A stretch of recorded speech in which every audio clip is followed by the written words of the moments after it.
Hello, everybody. Welcome back to Cinema Savvy. It is myself, George, bringing you another spoiler discussion. And today I'm going to be talking about The Last of Us Season 2, Episode 5, titled Feel Her Love. And yes, I'm flying solo on this one. I was meant to have Sam with me. He is not feeling well. So from, of course, myself and anyone watching, let's please wish him all the best, especially when the Andor finale is this week too. He has texted me saying he really wants to be better for Andor. And obviously, no one wants to be ill, especially on a week such as this with the weather such as this. So, yes, Sam, we're thinking of you if you are watching this. But everybody else who's watching, you don't need to be watching live. You might be watching later on at home. Please do comment below with your thoughts on The Last of Us. We are, I guess we can say, 2 episodes away from the finale. We are,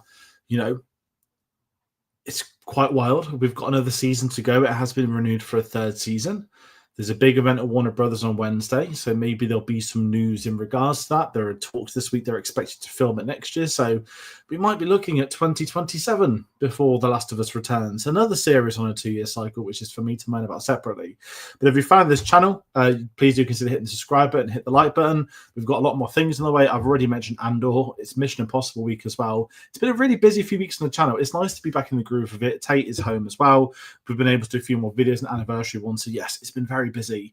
We post what videos we're working on our social medias, linktree.com/cinemasavvy. That I'll put you through to our Facebook, Twitter, Instagram, Letterboxd, and Blue Sky. But as I said, I am here to talk this episode with just being myself. It probably won't be as long today. I know that happened in episode 3 and it can happen.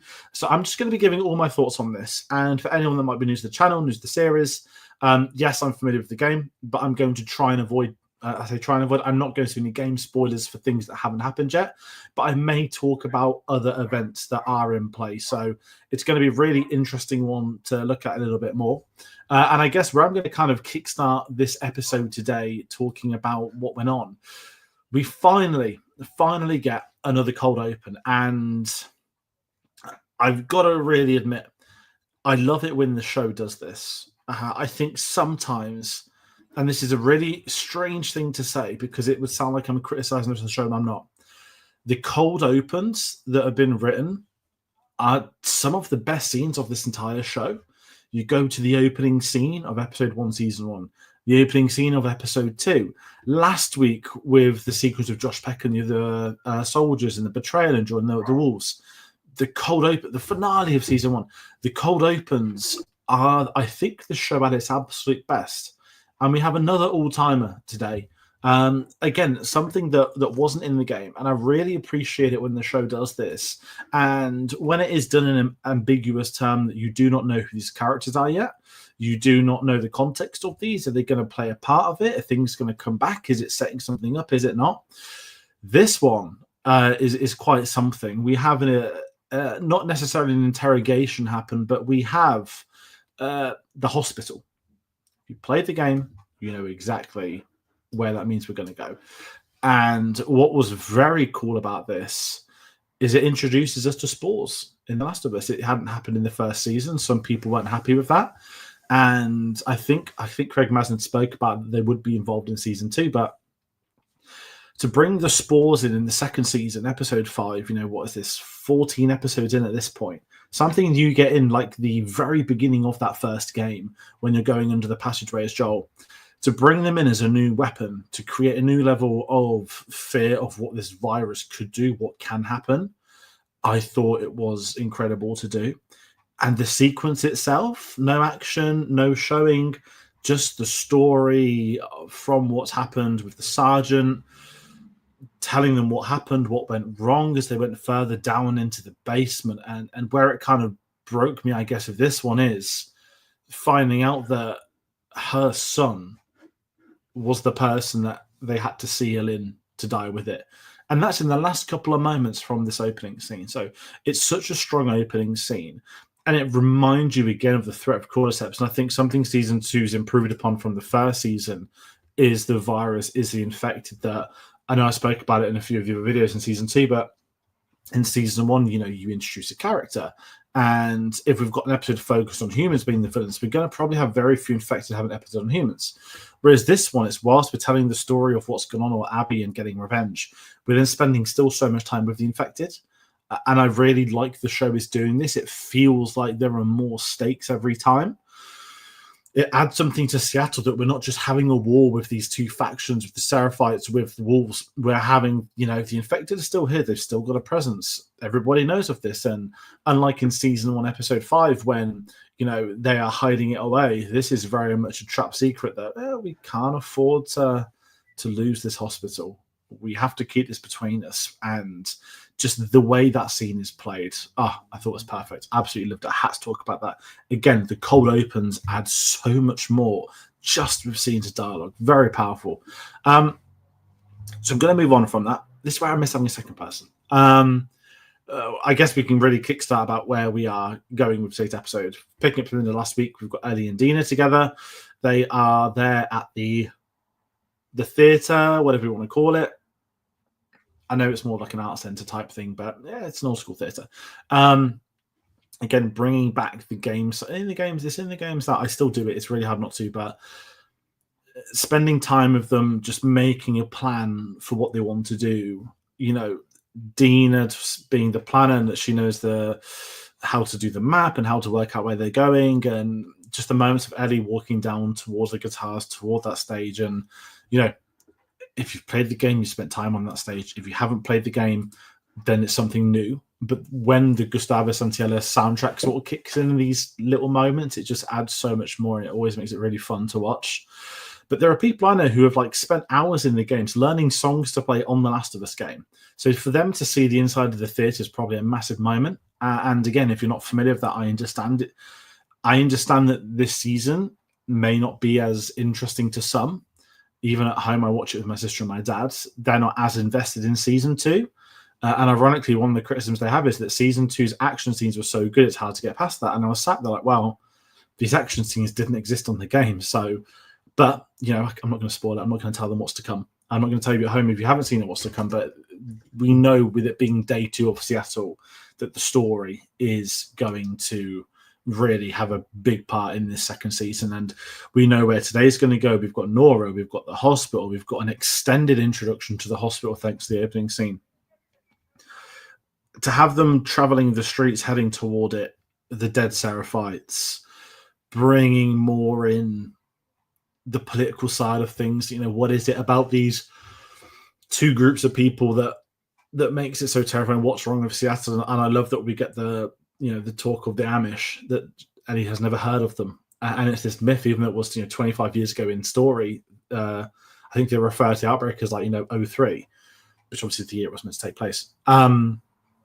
It's really interesting that so much things of more modern history are wiped out as such. And what I think really worked with this one was Dean's time to tell the story. Now, I haven't started replaying part 2 yet. And because it's a game I've only played once, I cannot remember politely if this is an integral part of her story, if we get the story. But we find out with the past of Dina during the death of her mother and sister, who were killed by a raider, that was the first person she killed. That, if she hadn't have been out the house playing, then she might have been one and they might have made her watch. But because she didn't, she killed them. She avenged her family.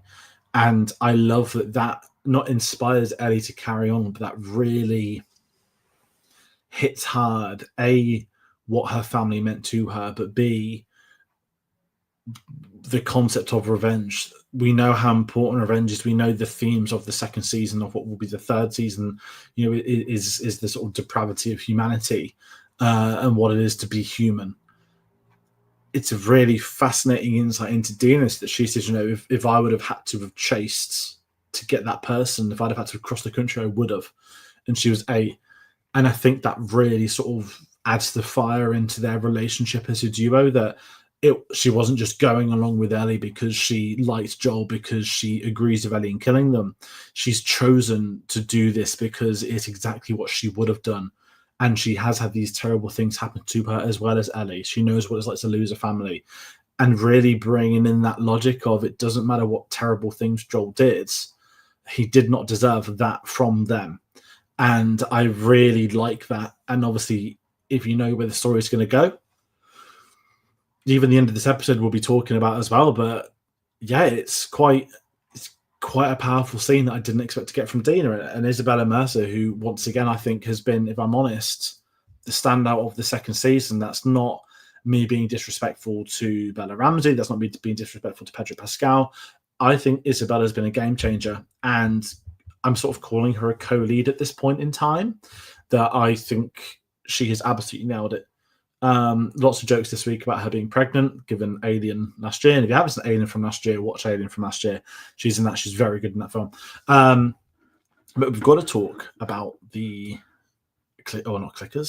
warehouse sequence. So we once again get the stalkers back in this. Ellie and Dina are ambushed by the infected at a warehouse. Apologies if you can hear a street's dog. It's the middle of a heat wave. It's boiling. The window's open. Fortunately, that means you can hear people barking. It's not like the dogs in this episode, though, I've got to say.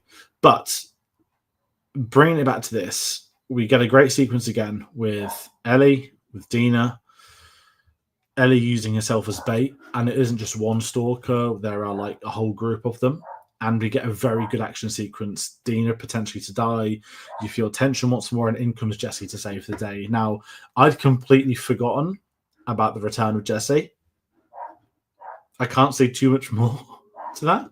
I like what they're doing with the angle for Jesse in this second season, that he came with Tommy the day after, altering things slightly, altering it in a way which I think works better for a TV season of 7 episodes.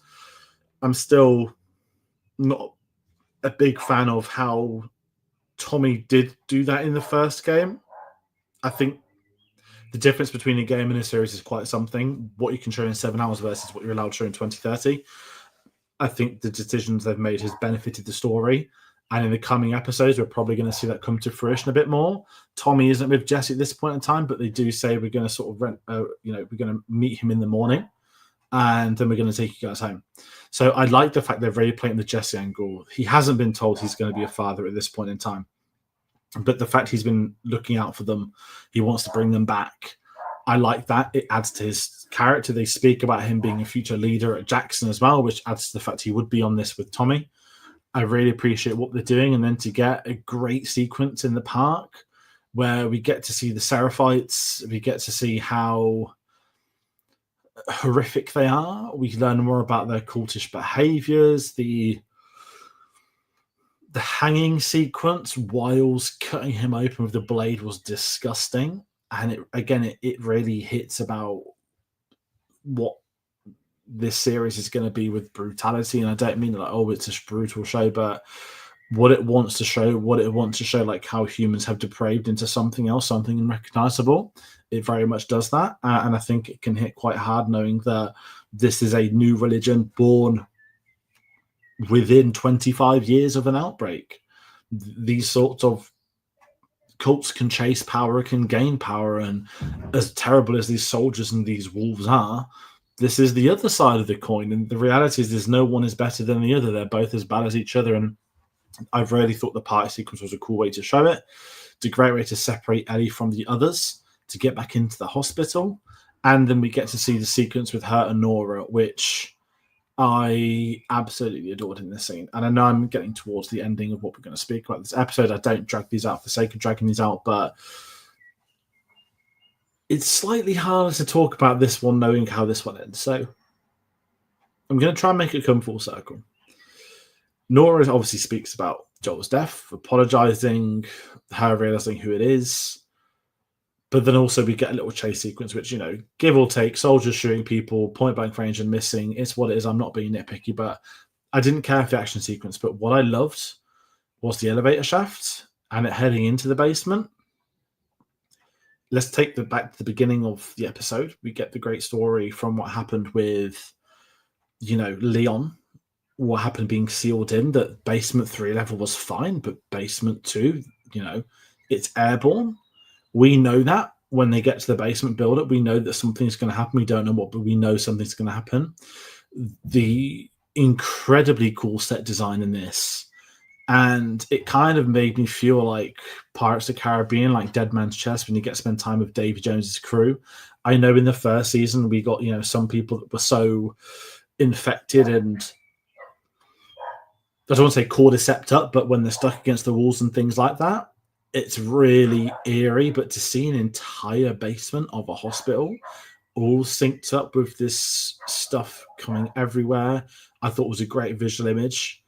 The almost datey-like way Ellie is walking around, that we know she's immune, but to see her walking around, breathing normally, not dying, and Nora's reaction to seeing her, confirming the stories that there was an immune girl, that Ellie was the immune girl. I thought this was such a better way to do it. And it all goes back down to that opening scene. If you don't get the opening scene, you don't really understand how painful the spores are. We even get to see the body of Leon. And kind of where I want to go with this is, if you take it back to the opening scene, there was never a time point given. We didn't know if the wolves hit the hospital the week before, 2 weeks before, 2 years before. And to not put a date on that, when a week ago we did get a date on it with Isaac revolting. The fact that Leon was obviously infected, but he wasn't fully took over, in the sense that it looked like a human trapped in this horrific area, and the other infected people were in that same way. I think that adds to the uncomfortable atmosphere this sequence has. And to then have the moment with Ellie where, she says she knows about the Fireflies. She said she knew about what Joel had done to her, and starts torturing her for Abby's information. It's a very good way to end the episode. If I'm totally honest, it's the best way to end day 2. We get a Pedro Pascal cameo, where we're going to get a flashback with Ellie and Joel. I cannot say any more than that. That's going to be a really fun one to discuss next week. I did have this spoiled that he popped up in this. I did make the fatal mistake of going online this morning, and Pedro Pascal put it on his Instagram story. So I did see it early. I'm fine with it. I know what happens. I'd forgotten about the flashback. It does make me think across the next 2 episodes, they're going to be going at 100 miles an hour in a good way. There's an extended flashback we need to have. There's some big moments when we get to day 3, and I'm excited to see how that comes across on screen. As I said, it's been a somewhat slower season. For those unfamiliar with the game, it's probably been far more difficult. Sorry to you on, but I was pretending. He said season 1, you had a different episode, you had different people, you're on a different action adventure every week. It was episodic. Whereas season 2, it is that slowed down story, but the story it's telling is something much deeper. And it then goes back to the game, and it came out in 2020 that it wasn't for everybody. And I'm really curious to know what they think by the time we get to the finale in 2 weeks' time. It's going to be really interesting. We'll see different people's reactions on it, but I am excited for it. I thought this was a very good episode again today. It's been a great season, but I kind of get the thing that season 1 is just so special. It's kind of like the first game. The first game is my favorite game of all time. But the second one's such a different experience, and it's the same with the TV series. So I understand people are going to be different, but I do think with 2 more episodes to go, there's a lot more for them to show. I'm curious at how they restructure things. Now we know that the chess piece of Tommy's back on the board. We've got Jesse on the table as well. We're going to have some things happen. We've got other members of Abby's crew. Maybe Nora's not dead yet. Who knows? But I'm excited to see what people think. I'm excited to see where the season goes.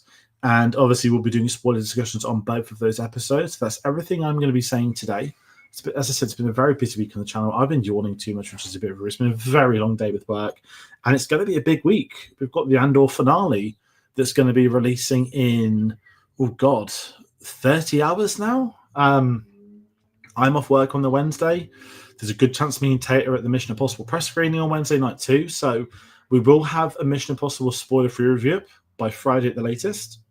We will have our Andor finale discussion either on Wednesday or Thursday. We will confirm which one that will be. But until now, that's everything I'm going to send this episode. So thank you all so much for watching. As I mentioned, please do comment your thoughts. We'll be live later in the week. We'll be live for the last 2 episodes. If you're replaying the game, comment your thoughts if you like it. If you didn't, I'm curious to know what everybody thinks of this one. And until the next time, we'll see you then. Take care.